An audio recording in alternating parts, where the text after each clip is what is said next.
Hey, what's up guys? Welcome back to the channel. Today is going to be my unboxing of the 12.9-inch iPad Pro. This is the brand new one that just came out in October of 2022. It's powered by the M2 chip. It's got a 12 megapixel camera, a 10 megapixel ultra-wide camera, and it's got the brand new Apple Pencil hover feature. So guys, I'm super excited to unbox the 12.9-inch iPad Pro. I got it in the silver colorway with 128 gigs of storage. Personally, I don't really need a lot of physical storage on the iPad, so that's why I always go with the lowest storage option, which is 128 on the Pro models. Maybe next year I'll need 256, but this year 128 is going to be just fine. The 12.9-inch in Canada starts at $1,500 and the 11-inch starts at $1,100. So these iPads can get very, very pricey, especially when you add things like cases and Apple Pencils and everything, so it can get pretty wild. But if you guys do want to pick up an iPad Pro for yourself, I'll leave a link down below. But for now, let's go ahead and open this bad boy up. I'm not really going to have a bunch of fancy different angles and everything today because the box is kind of big and it's not going to fit really on my desk. So we're going to do it the old-fashioned way here. So let's go ahead and take a look at the front. So you can see it's got some really cool graphics. This is going to be your stock iPad Pro 2022 wallpaper and I really like it. Nice little design there. Then on the back it says it's the 128 gigabyte model. I got mine in just Wi-Fi. I never really used this thing in a scenario that I would need the cellular version.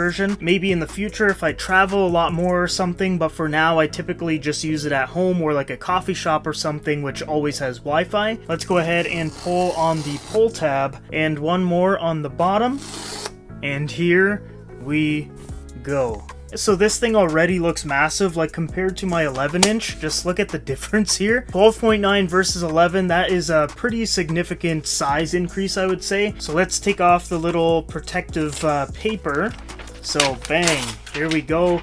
Damn, that silver looks really nice. I'm currently transitioning all of my Apple products over to silver. I used to be like space gray, everything, all the time, never changed my mind. But this year I got the silver 14 Pro Max, now the silver iPad, and then if some new MacBooks come out in November, I will also be getting that in silver. But look at the finish. That looks really clean, really minimal. Apple logo, of course, is reflective. We've got the camera system here with the 12 megapixel main camera, the 10 megapixel ultra wide, then we've got the LiDAR sensors and everything. Now I would say most people don't really use the cameras on their iPad Pro, but I'm one of those few people that do. Sometimes if I do like an unboxing or something, I like to have my iPad on the side just to give a different angle, and it does take pretty good pictures and videos and everything. This one records in 4K up to 60 frames per second, and if you guys get the 256 gigabyte model or above, you can actually record in ProRes video up to 4K at 30 frames per second. I'm not sure if there's a lot of people that are going to be using it for that. I know in the reveal video for this iPad Pro, there was someone with like a whole camera rig with the iPad Pro and it just looked kind of ridiculous. I'm sure some people do use the iPad Pro like that, but I'm definitely not one of them. Let's go ahead and hold on to the power button here,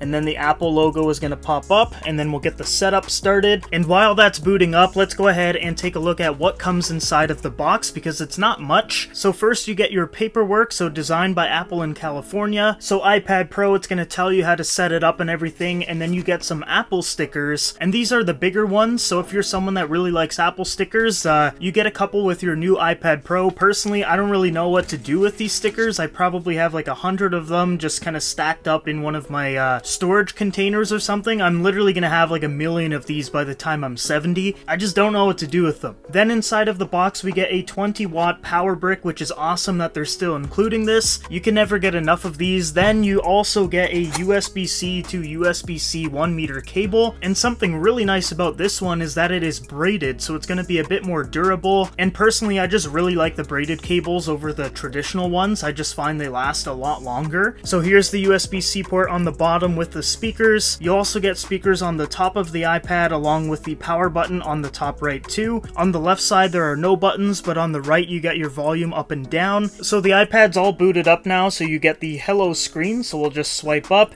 I'll hit English, in Canada. So right now for the setup, what I'm gonna do is just bring my 11-inch iPad Pro close to this one so that it can just basically download everything that's on it. If you don't have another iPad that you want to put right beside it or an iPhone, you can of course use an iCloud backup, but I'm just gonna put my iPad right beside it because I find it's a little bit easier. So it's as simple as that. I'm just gonna hit unlock and continue, type in my passcode. I'm gonna scan this with the old iPad, so I'll just pick it up and just like that, it'll scan.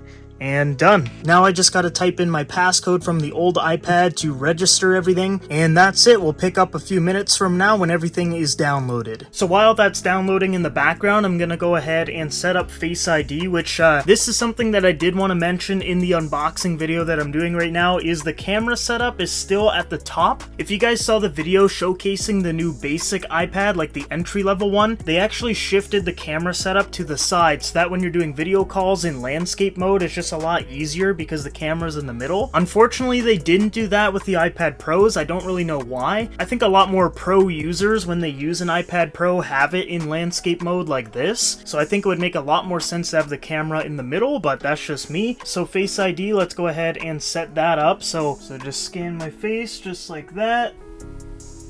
And Face ID is all set up now. So guys, I've got the iPad Pro all set up now, and I am really liking that larger display. Like I said, I'm coming from an 11-inch iPad Pro, and the larger display is great for the things that I purchased it for, which is content consumption, video editing, and photo editing. Using the second generation Apple Pencil on there is awesome, and watching a bunch of content like sports and just TV shows is also great because the resolution on the screen is fantastic on the 12.9-inch. The screen has a 2732 by 2048 resolution, so things look incredible on the display. It's very big, so you get a lot of screen real estate compared to the other iPads that you can buy. But the new iPad Pros aren't really that different compared to the M1 iPad Pros. Really what this M2 iPad Pro is all for is internals. We're getting that M2 chip, which is going to be giving a spec bump, but I wouldn't say it's going to be like a night and day difference. Like, yes, we will get performance increases, but I would say most people aren't even going to notice that because most people aren't using the iPad Pros to do any extensive work. And what I mean by that is like something that's really going to push the M2 chip to the limit. Like, this thing is going to absolutely crush any video editing that I'm going to be doing on it and photo editing. So yes, it's great that the iPad has the M2 chip, but I just don't think a lot of people are really going to utilize it that much. And same thing with the pencil hover. Like, yes, it's a really cool thing to have like an animation effect when you have the pencil just above things like icons, and when you're hovering over apps, and maybe when you're in an app like Procreate, you can have the brush and everything show about 12 millimeters from the screen. It is nice, but I wouldn't say it's enough to, you know, go from an M1 iPad Pro to an M2. The only reason why I did it is because I wanted a larger display, so I went from 11 to 12.9. If I did have the M1 12.9-inch iPad Pro, I probably wouldn't be buying the M2 one, because like I've been saying, there's not really a huge difference between them. Everything looks pretty much the same. It's going to run almost the same. It comes in the same colors, same sizes. Everything is extremely similar. But personally, I'm happy with the larger iPad. I'm just really excited to start using it now, and I will be posting a review in about 2 weeks' time. Also, if you guys are wondering what kind of stand it's on that makes it almost look like an iMac, it's a stand from a company called Lulu Look, which I will link them down below. It's an awesome case with a very strong magnet that connects right to the back of the iPad Pro. It looks great. You can rotate it and everything. I absolutely love this thing. So check them out and leave a comment down below of what you guys think about the M2 iPad Pro. Are you going to be getting one? Do you think it's a good enough reason to upgrade from the M1? And if you guys are getting it, let me know what color you're getting down below. Are you getting space gray or silver? And are you getting the 12.9 or the 11? But yeah, guys, that is my unboxing and setup of the M2 iPad Pro 12.9-inch. I hope you guys enjoyed it, and if you do want to see my full review, make sure you subscribe and stay tuned. Other than that, thank you again for watching. I hope you guys all have a great day, and I will see you guys in the next video.